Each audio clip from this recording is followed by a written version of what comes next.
ಪೂಜಾರು ಎಲ್ಲೋದ್ರು, ಮತ್ತೆ ಯಾಕೆ ಹೋದ್ರು ಊರಿಗೆ ಅಂತ ಎಷ್ಟೋ ಜನ ಪ್ರಶ್ನೆ ಇರುತ್ತೆ. ಇವತ್ತೊಂದು ಸ್ವಲ್ಪ ಗ್ಯಾಸ್ ಬೇರೆ ಖಾಲಿ ಆಗಿದೆ ನೆನ್ನೆ. ಎಲ್ಲೋ ಯುದ್ಧ ಆಯಿತು ಅಂತ ಅಂದರೆ ನಮ್ಮ ದೇಶದಲ್ಲಿ ಜನಗಳನ್ನ ಬಡ್ಕ ತಿಂತಾರೆ. ಇದೊಂದು ರೆಸಿಪಿ ಮಾಡಿದೆ, ಜಪಾನೀಸ್ ರೆಸಿಪಿ ಅಂತ. ಇದು ತಿಂದೆ ಎಂಥ ಎಡವಟ್ಟೆ ಆಗ್ಬಿಟ್ಟಿದೆ ಅಂದರೆ ಹಾಸನ್ಗೆ ಹೋಗ್ಬೇಕು. ಹೋಟ್ಲಿಗೆ ಹಾಸನ್ಗೆ ರಾತ್ರಿ 12 ಗಂಟೆ ರಾತ್ರಿ ತಲುಪ್ತೀವಿ. 12 ಗಂಟೆ ನಾವು ನೋಡ್ತಾ ಇದೀವಲ್ಲ, ಮದುವೆ ಆಗಿದ ತಕ್ಷಣ ನಾವು ಸ್ಟಕ್ ಆಗ್ಬಿಟ್ಟು ಲೈಫಲ್ಲಿ ಸುಮಾರು ಕಡೆ. ಏನು ಟ್ಯಾಲೆಂಟ್ ಇದ್ರು ಏನು ಮಾಡಿ ಮುಂದೆ ನುಗ್ಗೋಕ್ಕಾಗಲ್ಲ. ಜೀವನ ಕಂಪ್ಲೀಟ್ ಬರ್ನ್. ಎಲ್ರಿಗೂ ಶುಭೋದಯ. Welcome to daughter and father vlogs. ಏನಾಯಿತು, ಪೂಜಾರು ಎಲ್ಲೋದ್ರು, ಮತ್ತೆ ಯಾಕೆ ಹೋದ್ರು ಊರಿಗೆ ಅಂತ ಎಷ್ಟೋ ಜನಕ್ಕೆ ಪ್ರಶ್ನೆ ಇರುತ್ತೆ. ಏನಿಲ್ಲ, ಅವ್ರೊಂದು ಸ್ವಲ್ಪ ಊರಿಗೆ ಅಟ್ಯಾಚ್ಮೆಂಟ್ ಜಾಸ್ತಿ. ಅವ್ರ ತಂದೆಗೂ ಹುಷಾರಿಲ್ಲ, ಅಕ್ಕ ಒಂದು ಸ್ವಲ್ಪ ಮಂಡಿ ನೋವೇನೋ ಅವ್ರಿಗೂ ಇದೆ. ನಾವು ಯಾವತ್ತೂ ಅವ್ರ ಸ್ವತಂತ್ರನ ಕಿತ್ಕೊಳ್ಳೋಂಥ ಪ್ರಯತ್ನ, ಮೊದಲಿನ ಮದುವೆ ಆದಾಗ್ಲಿಂದನೂ ಒಂದಿನನೂ ಅಲ್ಲಿ ಇರಬೇಡ, ಅದು ಮಾಡಬೇಡ, ಹಂಗೆ ಹಿಂಗೆ ಅಂತ ಮಾಡಿಲ್ಲ. ಒಂದು ಹೆಣ್ಣಿಗೆ ಸ್ವತಂತ್ರ ಬೇಕು, ಅವ್ರದ್ದೇ ಆದಂಥ ಎಕ್ಸ್ಪ್ರೆಷನ್ಸ್ ಇರಬೇಕು ಅಂತ ನಾವು ಯಾವತ್ತೂ ಅವ್ರನ್ನ ಫೋರ್ಸು ಮಾಡಿಲ್ಲ. ಹಂಗಂದ್ಬಿಟ್ಟು ನಾನು ಸರಿ, ಅದು ಆ ಥರ ಮಾಡೋದು ಸರಿ ಅಂತಲೂ ನಾನು ಹೇಳಲ್ಲ. ಎಲ್ಲರೂ ಅದನ್ನು ಫಾಲೋ ಮಾಡಬೇಕು ಅಂತಲೂ ಏನಿಲ್ಲ. ಅವ್ರವ್ರ ಸಮಸ್ಯೆಗಳು ಅವ್ರವ್ರಿಗೆ ಆ ಥರ ಇರುತ್ತೆ, ಅದನ್ನು ನಾನು ಫಾಲೋ ಮಾಡಿ ಅಂತ ನಾನು ಯಾರನ್ನೂ ಹೇಳಲ್ಲ. ಓಕೆ, ಎನಿವೇ, ನಂದು ನನ್ನ ಮಗಳದ್ದು ಜರ್ನಿ ಮತ್ತೆ ಇಲ್ಲಿಂದನೇ ಕಂಟಿನ್ಯೂ ಆಗುತ್ತೆ. ಬ್ರೇಕ್ಫಾಸ್ಟ್ ಮಾಡಬೇಕೀಗ. ಏನು ಬ್ರೇಕ್ಫಾಸ್ಟ್ ಮಾಡ್ತೀನಿ ಏನು ಎತ್ತ ಅಂತ ನನಗೆ ಗೊತ್ತಿಲ್ಲ. ಮತ್ತು ಮೊದಲಿಂದ ಆಲೋಚನೆ ಮಾಡಬೇಕಲ್ಲ. ಇವತ್ತೊಂದು ಸ್ವಲ್ಪ ಗ್ಯಾಸ್ ಬೇರೆ ಖಾಲಿ ಆಗಿದೆ ನೆನ್ನೆ. ಆ ಗ್ಯಾಸಿನ ಬೇರೆ ಸಮಸ್ಯೆ ತುಂಬ ದುಬಾರಿ ಸಿಗ್ತಾಯಿದೆ, ಆದರೆ ತುಂಬ ದುಬಾರಿ ಹೇಳಿದರು. ನೋಡೋಣ, ನಾನು ಊರಿಗೆ ಹೋಗೋಣ ಅಂತಲೇ ಹೊರಟಿದ್ದೆ. ಒಂದು ಸ್ವಲ್ಪ ಹಾಸನ ಮನೇಲಿ ಒಂಚೂರು ಸಿಲಿಂಡರ್ ಇದೆ ಮತ್ತು ಅಲ್ಲೊಂಚೂರು ಕೆಲಸ ಇದೆ, ಮುಗಿಸ್ಕೊಳ್ಳೋಣ ಅಂತಲೇ ಹೊರಟಿದ್ದೆ.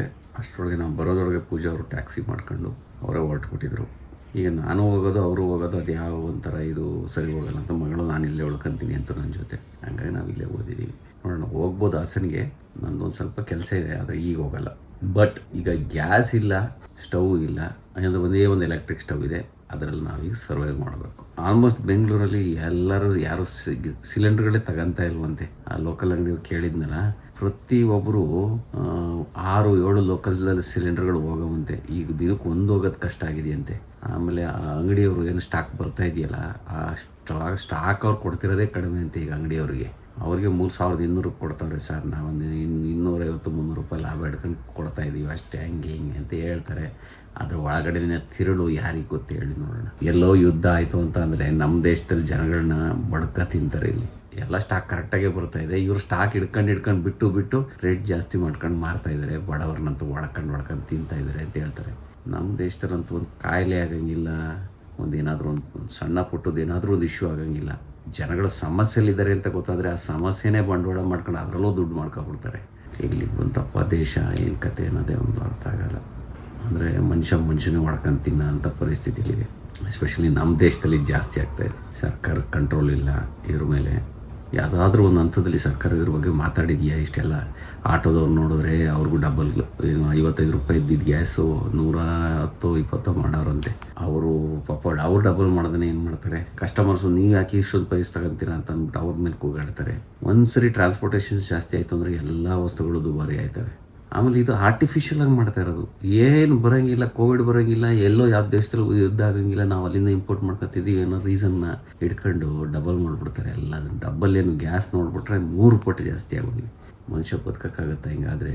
ನಮಗೇನು ಬದುಕೋಕ್ಕಾಗಲ್ಲ ಅಂತಲ್ಲ, ಕಷ್ಟಪಟ್ಟು ಹೋಗಿ ತಗೊಂಬರ್ಬೋದು. ಉಳಿದವರೆಲ್ಲ ಏನು ಮಾಡ್ತಾರೆ ಸೌದೆಲ್ಲ? ಈ ಸಿಟಿಲಿ ಅದು ಸೌದೆ ಹಿಡ್ಕೊಂಡು ತಿರ್ಗಾಡೋಕ್ಕಾಗತ್ತೆ ಎಲ್ಲಾದರೂ? ಇಲ್ಲ. ಎಲೆಕ್ಟ್ರಿಕ್ ಸ್ಟವ್ ಹಿಡ್ಕೊಂಡು ಜೀವನ ಮಾಡ್ತಾವ್ರು ಅಂತ ಎಷ್ಟೋ ಜನ. ಕರೆಂಟ್ ಹೋಯ್ತು ಅಂದರೆ ಅದು ಇಲ್ಲ. ಮನುಷ್ಯ ಬದುಕಲೇಬೇಕು ಅಂದಾಗ ಏನು ಮಾಡ್ತಾನೆ? ಏನಾದರೂ ಮಾಡಿ ಬರಲೇಬೇಕು, ವಿಧಿ ಇಲ್ಲ ಅಂಥ ಪರಿಸ್ಥಿತಿ. ಸರಿ ಬನ್ನಿ, ಸದ್ಯಕ್ಕೆ ಒಂದು ನೋಡೋಣ ಆ ಜೀವನ ಎಲೆಕ್ಟ್ರಿಕ್ ಸ್ಟವಲ್ಲಿ ಯಾವ ಥರ ಅಡುಗೆ ಮಾಡ್ಕೊಂಡು ಬದುಕೋದು ಅನ್ನೋದು ಒಂದನ್ನು ಬದುಕ್ಬಿಡೋಣ. ಬನ್ನಿ ಈಗ ಶುರು ಮಾಡ್ಕೊಳ್ಳೋಣ ನಮ್ಮ ಡೈಲಿ ವ್ಲಾಗ್ಸ್. ಹಂಗಂತ ಕೈಲಿ ಏನಿದು ಕಟ್ಟಿದಿರಲ್ಲ ಅಂತ ಕೇಳ್ಬೋದು. ಇದು ನನ್ನ ಮಗಳು ಕ್ರೋಶೆ ಅಂತ ಹೊಸ್ದಾಗಿ ಈಗ ಮೊಬೈಲ್ ನೋಡೋದು, TV ನೋಡೋದು ಇದನ್ನೇ ಅಭ್ಯಾಸ ಮಾಡ್ಕೊಂಡಿತ್ತ. ನಾನು ಹೇಳಿದೆ, ಇಲ್ಲ ಮಗಳೇ ಏನಾದರೂ ಒಂದು ಕಲೀರಿ ಅಂತ. ಕ್ರೋಶೆ ಅಂತ ಒಂದು ನಿಟ್ಟಿಂಗ್ ಮಾಡ್ತಾರಲ್ಲ, ಅದನ್ನು ಕಲೀರಿ ಅಂದ್ಬಿಟ್ಟು ಒಂದು ಅಮೆಝಾನಲ್ಲಿ ತರಿಸ್ಕೊಟ್ಟೆ. ಒಂದು ದಿನಕ್ಕೆ ಇಷ್ಟು ಮಾಡೋದು ಕಲ್ತು ಇಷ್ಟು ಮಾಡೈತೆ. ನನಗೆ ಪೈನೆಲ್ಲನೂ ಮಾಡ್ತೈತೆ ಅಂತ ಇವತ್ತು ಏನೇನೋ ಹೊಸ್ದಾಗಿ ಮಾಡಿ ನನಗೆ ಆಗ್ತಾಯಿದೆ. ಎಕ್ಸ್ಪೆರಿಮೆಂಟ್ ಮಾಡಿ ನೋಡೋಣ ಏನೇನು ಮಾಡುತ್ತೆ ಅಂತ. ಅಟ್ಲೀಸ್ಟ್ ಇನ್ನೊಂದು ಈ ಮೊಬೈಲ್ನೇ ನೋಡ್ಕೊಂಡು ಅದ್ರೊಳಗೆ ಇನ್ವಾಲ್ವ್ ಆಗೋಕ್ಕಿಂತ ಏನಾದರೂ ಒಂದು ಹೊಸದು ಕಲ್ತ್ರೆ ಅದು ಒಳ್ಳೆಯದು. ಇಂಥವಕ್ಕೆಲ್ಲ ಇನ್ವಾಲ್ವ್ ಮಾಡಿಸ್ಬೇಕು ಅಂತ ಮಾಡಿಸ್ತೇನೆ. Welcome to my kitchen again.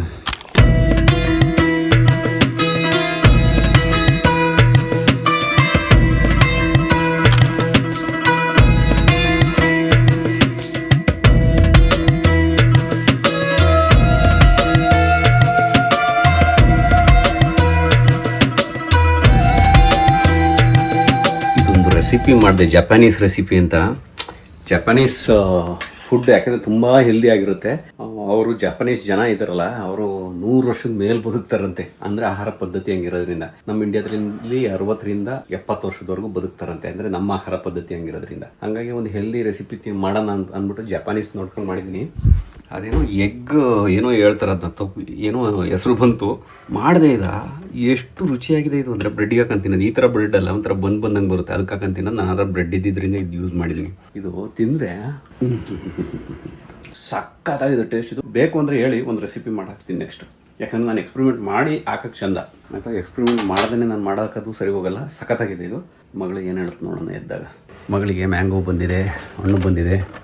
Mango ಕೇಳಿತ್ತು ನೆನ್ನೆ ರಾತ್ರಿ. ಕೂದಲಲ್ಲಿ ಇದೊಂದು ವಿಕಟ ಸಮಸ್ಯೆ. ಏನು ಬೇಕಾದ್ರೂ ಮಾಡ್ಬೋದು. ಈ ಕೂದಲನ್ನ ಜಡೆ ಹಾಕೋದೈತಲ್ಲ, ಹೆಣ್ಣು ಮಕ್ಕಳೇ ಆಗಬೇಕು ಇದಕ್ಕೆ ಹಾಕೋದು. ಅಷ್ಟು ಕೈಗೆ ಹಾಕಂತೀನಿ. ಹೀಗೆ ಭಾರಿ ಟಾಸ್ಕ್ ಮಗಳ ಇದು. ನಾರಾಯಣ ನಾರದ ಮಹರ್ಷಿಗಳು ಕೂದಲು ನಾನು ಹೆಂಗೆ ಡ್ಯಾಡಿ ಹಾಕಿರೋ ಜಡೆ ನೋಡಿದ್ದೀನಿ. ಇನ್ನೊಂದ್ಸರಿ ಹಾಕಿ. ಅದು ದೊಡ್ಡ ಟಾಸ್ಕ್ ಆಗಿದೆ, ಇದನ್ನು ಕಲಿಬೇಕು. ಈಗ ನೀವೇ ಮಾಡ್ಕೊಂತೀರ ತಿಂಡಿನ. ಇದು ಜಾಪನೀಸ್ ಫುಡ್ ಮಗಳ, ಇದು ಹೊಸಾದ್ ಮಾಡಿರೋದು ಇವತ್ತು. ಎಲ್ಲ ಇಂಡಕ್ಸ್ ಕುಕ್ಕರಲ್ಲೇ ಮಾಡ್ತಿರೋದು ಮಳೆ, ಎಲೆಕ್ಟ್ರಿಕ್ ಕುಕ್ಕರಲ್ಲಿ. Breakfast ready. ಸ್ಟಫ್ ನೋಡಿ ಹೆಂಗಿದೆ ಅಂತ ಒಳಗಡೆ. ಆದರೆ ಬನ್ ಹಾಕ್ಬೇಕು ಮಗಳ, ಇದ್ರೊಳಗೆ ಈ ಥರ ಬ್ರೆಡ್ ಹಾಕ್ಬಾರ್ದು. ಬನ್ ಹಾಕಿ ಕ್ರೀಮಿ ಮಾಡ್ತಾರೆ, ಇದು ಚೆನ್ನಾಗಿರುತ್ತೆ. ಬಟ್ ನನ್ನ ಹತ್ರ ಇದ್ದಿದ್ರಲ್ಲೇ ನಾನು ಮಾಡ್ಬಿಟ್ಟಿದ್ದೀನಿ. ಈ ಹೆಸರೇನೋ ಗೊತ್ತಾಗ್ತಾ ಇಲ್ಲ. ಇದು ಚೆನ್ನಾಗಿದೆಯಾ?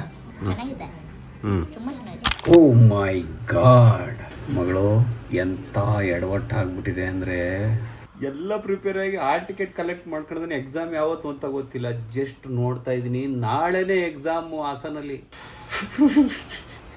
ಅಯ್ಯೋ ಶಿವನೇ ಮಗಳ, ಇದು ಬ್ರೇಕ್ ಮಾಡ್ಬೇಕು. ನಾವೀಗ ಹಾಸನ್ಗೆ ಹೋಗ್ಬೇಕು, ಹೋಗಿ ಓದ್ಕೋಬೇಕು. ಅಂದರೆ ಓದ್ಕೊಂಡಿದ್ದೀನಿ ಆಲ್ಮೋಸ್ಟ್. ಎಲ್ಲಾದ್ರೂ ರಿವೈಸ್ ಮಾಡ್ಕೋಬೇಕು. ಒಂದು ಸ್ವಲ್ಪ ರಾತ್ರಿ ಎಲ್ಲ ನಿದ್ದೆಗೆಟ್ಕೊಂಡು ಕೆಲಸ ಮಾಡೋದಿದೆ ಮಗಳು. ಹಾಸನ್ಗೆ ಹೋಗೋಣ. ಹಾಂ, ನಿಮ್ಮ ಮಗಳಿಗೆ ಹಾಸನ್ಗೆ ಹೋದ್ರೆ ಒಂದು ಏನೋ ಒಂದು ಖುಷಿ. ಅದೇನೋ ಅಂತ ನೋಡೋಣ, ಬೇಕಾದ್ರೆ ಆಗಲ್ಲ ಆಗ್ತೀನಿ. ಬಟ್ ನನಗಂತೂ ಸಿಕ್ಕಾಪಟ್ಟೆ ಕೆಲಸ ಇದೆ ಇವತ್ತು. ಒಳ್ಳೇಬೇಕು ಈಗ ಹಾಸನ್ಗೆ. ಎಂಥ ಪರಿಸ್ಥಿತಿ ಬಂತು ತರೀಕೆ. ಹೊರಟು ಈಗ ಹಾಸನ್ಗೆ ರಾತ್ರಿ ಒಂದು 12 ಗಂಟೆ ರಾತ್ರಿ ತಲುಪ್ತೀವಿ. 12 ಗಂಟೆಗೆ ಹೋಗಿ ಮತ್ತೆ ಓದ್ಕೊಂಡು ಮತ್ತೆ ಎಕ್ಸಾಮಿಗೆ ರೆಡಿ ಆಗಬೇಕು. ಇದಕ್ಕೂ ಏನೋ ಫ್ರೆಂಡ್ ಸಿಕ್ಕಿದೆ ಆಟ ಆಡೋಕ್ಕೆ. ದಿ ಬಿಂಜ್ ಸಿಟಿ ಹಾಸನಲ್ಲಿ ನನ್ನ ಮಗಳನ್ನ ಇಲ್ಲಿ ಬಿಟ್ಟೋಗೋಣ ಅಂತ ಬಂದಿದ್ದೀನಿ. ಎಕ್ಸಾಮ್ ಬರೆಗೆ ನನ್ನ ಮನೆಗೆ ಕೂತ್ಕೊಂಡು ಓದೋಕ್ಕೂ ಫೋಕಸ್ ಮಾಡೋಕ್ಕಾಗ್ತಾ ಇಲ್ಲ. ಹಂಗಾಗೋಯ್ತು. ಮಗಳು ಫೋನ್ ಕಿತ್ಕೊಳ್ಳೋದು, ಕಿತಾಪತಿ ಮಾಡೋದು, ಬರೀ ಇದೇ ಆಗೋಯ್ತು ನನಗೆ. ಹಂಗಾಗಿ ಅದ್ರ ಫ್ರೆಂಡ್ ಇದ್ದಾರೆ ಇಲ್ಲಿ ಗೇಮ್ಸ್ ಆಡೋದಕ್ಕೆ, ಆ್ಯಕ್ಟಿವಿಟೀಸ್ಗೆ, ಎಲ್ಲದಕ್ಕೂ ಸಖತ್ತಾಗಿದೆ ಈ ಜಾಗ. ಹಂಗಾಗಿ ಇಲ್ಲೇ ಬಿಟ್ಟು ಹೋಗ್ತಾಯಿದ್ದೀನಿ. ನಾನು ನಾರ್ಮಲಿ ಯಾವಾಗ ಬಂದರೂ ಹಾಸನಲ್ಲಿ ಬಿನ್ ಸಿಟಿಲಿ ಏನೇ ಬರ್ತ್ಡೇ ಪಾರ್ಟಿ ಆಗಿರ್ಬೋದು, ಏನೇ ಪಾರ್ಟಿ ಆಗಿರ್ಬೋದು, ಒಂದು ಬೆಸ್ಟ್ ಪ್ಲೇಸ್ ಇಲ್ಲಿ ಎಲ್ಲ ಸೆಲೆಬ್ರೇಟ್ ಮಾಡೋದಕ್ಕೆ. ಗೇಮ್ಸ್ ಆಗಿರ್ಬೋದು, ಕಾಲೇಜ್ ಹುಡುಗರು ಟೈಮ್ ಸ್ಪೆಂಡ್ ಮಾಡೋಕ್ಕೆ. ನಾನೇ ಒಂದಿನ ಕೂತು ಗೇಮ್ ಮಾಡಿಲ್ಲ. ನನ್ನ ಮಗಳು ಅದು ಫ್ರೆಂಡ್ಸ್ ಜೊತೆ ಆಡೋಕ್ಕೆ ಕೂತ್ಕೊಂಡಿಲ್ಲ. ಫುಲ್ ಖುಷಿ ಇರ್ತೀವಿ. ನಮ್ಮದು ಸುಮಾರು ಬರ್ತ್ಡೇ ಫಂಕ್ಷನ್ಗಳೆಲ್ಲ ನೋಡಿದ್ರಲ್ಲ, ಎಲ್ಲ ಇದೇ ಜಾಗದಲ್ಲಿ ಇಲ್ಲೇ ಸೆಲೆಬ್ರೇಟ್ ಮಾಡಿದ್ದು ನಾವು. ಒಳ್ಳೆ ಸ್ಮೋಕ್ ಹಾಕಿ ಸಖತ್ತಾಗಿ ಇರುತ್ತೆ ಇಲ್ಲಿ. ಸಣ್ಣದಾಗಿ ಹೆಂಗೋ ಮಾಡ್ತೀವಿ ಅಂತಂದ್ರೆ ಒಂದು 2,000-5,000 ಖರ್ಚಾಗುತ್ತೆ. ಇಲ್ಲಿ ರೆಡಿ ಇರುತ್ತೆ, ಅವರೇ ಒಂದು ಕೇಕ್ನು ಕೊಡ್ತಾರೆ. ಒಂದು ಪ್ರೈಸ್ ಏನು 1,000 1,500 ಒಳಗೆ ಇರುತ್ತೆ ಅಷ್ಟೇ. ಒಂದು 2 ಗಂಟೆ 3 ಗಂಟೆ 2-3 ಜನ ಬರ್ಬೋದು. ನೋಡಿ ಇಲ್ಲೇ ಗೇಮ್ಸ್ ಎಲ್ಲ ಆಡೋದು. ಹುಡುಗರೆಲ್ಲ ಇಲ್ಲೇ ಇದ್ದಾರೆ ಗೇಮ್ಸ್ ಆಡೋಕ್ಕೆ. ಕೂತ್ಕೊಳ್ಳಿ ಮಗಳೇ, ಫ್ರೀಯಾಗಿ ಬಂದಾಗ ಆರಾಮಾಗಿ ಕೂತ್ಕೊಂಡು ಗೇಮ್ಸ್ ಆಡೋಕ್ಕೆ ಸಖತ್ತಾಗಿದೆ ಜಾಗ ಕಂಪ್ಲೀಟಾಗಿ. ಈ ಕಡೆ ಎಲ್ಲ PS4 PS5 ಎಲ್ಲ ಇದೆ ಅನ್ಸುತ್ತೆ ಆ ಕಡೆ. ಸರಿ, ಎಕ್ಸಾಮ್ ಮುಗಿಸ್ಕೊಬರೋವರೆಗೂ ಇಲ್ಲೇ ಆರಾಮಾಗಿ ಆಟ ಆಡ್ತಿರ್ಬೇಕು. ನೀರಿದೆ, ಹೋಗೋಕ್ಕೆ ಮುಂಚೆ ಫ್ರೂಟ್ಸ್ ತಂದ್ಕೊಟ್ಟು ಹೋಗ್ತೀನಿ ಆಯಿತಾ. ಆಟ ಆಡ್ಕೊಂಡು ಇಲ್ಲೇ ಇರಬೇಕು, ಕಿತಾಪತಿ ಮಾಡಬಾರ್ದು. ನನ್ನ ಮಗಳಿಗೆ ಆಪಲ್ಲು, ಫ್ರೂಟ್ಸು, ಸ್ವಲ್ಪ ಇಡ್ಲಿ ಎಲ್ಲನೂ ಪಾರ್ಸಲ್ ಮಾಡ್ಕೊಂಡು ಕೊಟ್ಟು ಈಗ ಎಕ್ಸಾಮಿಗೆ ರೆಡಿ ಆಗಿದ್ದೀನಿ, ಹೋಗ್ಬಿಡ್ತೀನಿ. ಇನ್ನು ಸಡನ್ನಾಗಿ ಇದಾದರೂ ಕರೆಕ್ಟ್ ಟೈಮಿಗೆ ಮುಗಿಸ್ತಾ ಇದ್ದೀನಿ ಎಲ್ಲದೂ.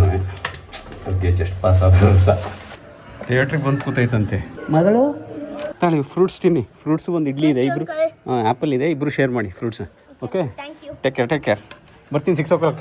ಇನ್ನು 20 ನಿಮಿಷ ಟೈಮ್ ಇದೆ. ಅದರೊಳಗೆ ಊಟ ಮಾಡ್ಕೋಬೇಕು, ಎಕ್ಸಾಮ್ಗೆ ಹೋಗ್ಬೇಕು. ಈಗ ಹುಡುಗರ ಹೇಳ್ತೀನಿ ಕೇಳಿ, ಓದೋ ಟೈಮಲ್ಲಿ ಓದಿ.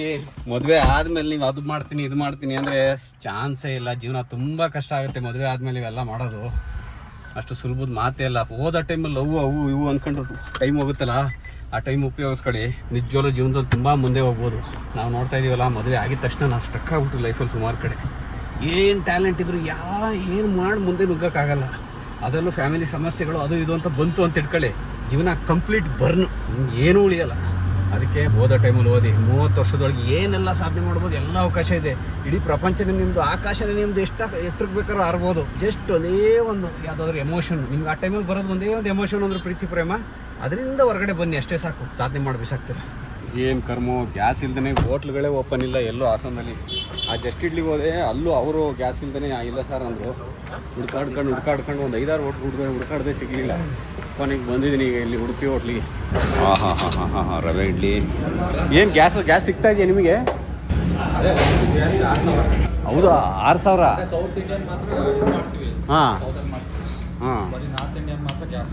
ಹೌದಾ? ನಾರ್ತ್ ಇಂಡಿಯನ್ ಮತ್ತು ಕಾಫಿ ಟೀ. ಕಷ್ಟ, ಭಾರಿ ಕಷ್ಟ ಇದೆ ಅಲ್ಲ.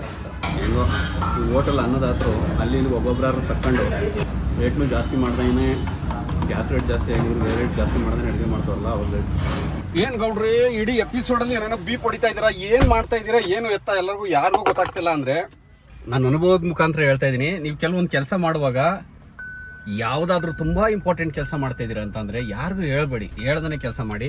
ಅದಕ್ಕೆ ಯಶಸ್ವಿ ಬೇಗ ಸಿಗುತ್ತೆ. ನೀವು ಹೇಳಿದ್ರಿ ಅಂತ ಇಟ್ಕೊಳ್ಳಿ, ತುಂಬ ಕಷ್ಟ ಆಗ್ಬಿಡುತ್ತೆ ಯಾವುದೇ ಕೆಲಸ ಆಗಲಿ ಮಾಡೋದು. ಇದೊಂದು ಪ್ರೋಸೆಸ್ ಮುಗಿದ್ರೆ ಆಲ್ರೆಡಿ ಕೆಲಸ ಮುಗ್ದಂಗೆ ನಂದು. ಹಂಗಾಗಿ ಮುಗಿದಾಗ ನಾನೆಲ್ಲ ಹೇಳ್ತೀನಿ ಏನು ಎತ್ತ ಅಂತ. ಈಗ ಸದ್ಯಕ್ಕೆ ಒಂದು ಸ್ವಲ್ಪ ಮಾಡ್ತಾ ಇದ್ದೀನಲ್ಲ, ಎದಂಗೆ ಹೋಗ್ತಿದೆ ಹೋಗ್ಲಿ, ಟೈಮ್ ಆಯ್ತು ಬರ್ತೀನಿ. ಮುಗಿಸ್ಕೊಂಡು ಬಂದೆ. ಮಗಳು ಯಾವ ಗೇಮ್ ಮಾಡ್ತಾ ಇರೋದು? ಅಡಾಪ್ ಸ್ಟೋರಿನಾ? ಚೆನ್ನಾಗಿದೆಯಾ? ಅಂದರೆ ಇಬ್ಬರು ಒಟ್ಟಿಗೆ ಆಡ್ತಾ ಇದ್ದೀರಾ? ಓಕೆ, ಆಡಿ. ಆನ್ಲೈನಲ್ಲೂ ಆಟ ಆಡ್ಬೋದಾ? ಮನೇಲಿ ಇನ್ಸ್ಟಾಲ್ ಮಾಡ್ಬೋದಾ ಇದನ್ನ? ನನ್ನ ಮಗಳು ಎದ್ದು ಬರೋಂಗಿಲ್ಲ, ಬೆಳಗ್ಗೆ ಬಿಟ್ರಿ.